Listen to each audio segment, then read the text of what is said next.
Нұрлан Дүйсенәлиев 50-ді еңсерген шағында қапасқа қамалды.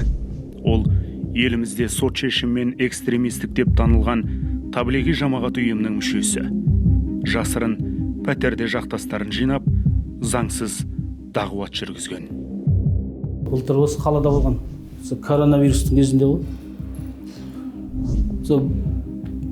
Бөлем қайтыс болған ғой. Сол кезде квартирада болғанбыз ғой, таныс балдар бар. Жерлеп келгеннен кейін. Сол кезде кішкене әңгімелер айтылған енді. Қатысты, жаңағы дағуат айтқанбыз бір-бірімізге.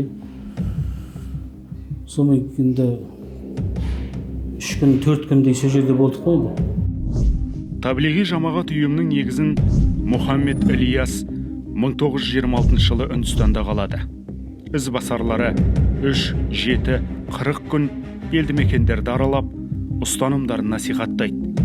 Бұлардың 4 айлық сапарлары Үндістан, Индонезия және Пәкістан елдеріне бағытталған. Нұрлан да Үндістанда жарты жыл жатып, ұйым идеологиясын санасына шегелеп қайтты. Астана қаласының Сарыарқа аудандық сотының 2013 жылғы 26 ақпандағы шешімі негізінде бұл ұйым экстремистік ретінде танылып, оның қызметіне тыйым салынған болатын. Түпкі мақсаты белгілі бір елде халифат орнату. Бұның барлығы соттың шешімінде негізі анықталған жағдайлар болып есептеледі. Бұлар ғылым мен білімге мән бермейді. Қарапайым гигиена қағидаларында сақтамайды.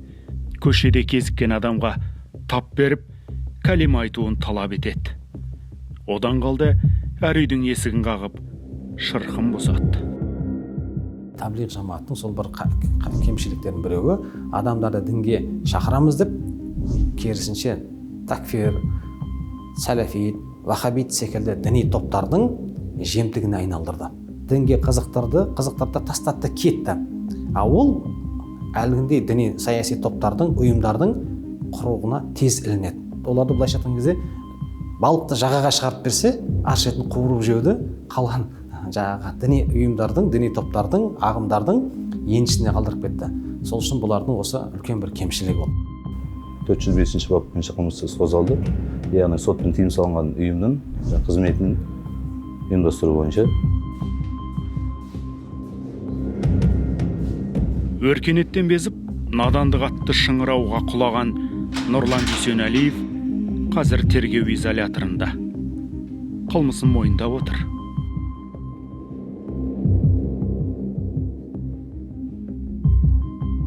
Тілімнен таптым ғой, болды. Сол нәрседе. Өзімнің кінә. Мешітке барсын, айтатым да сол, мешітке барына деп. Мешітте имамдар бар ғой, айтатым. Сол айтады, таблиғи жамағатқа жоламаңыздар. 7 баламнан жырақта болу ауыр деген ол жазада жеңіл болмайтынын сезеді. Бұл іске нүкте қоятын сот жақында басталады.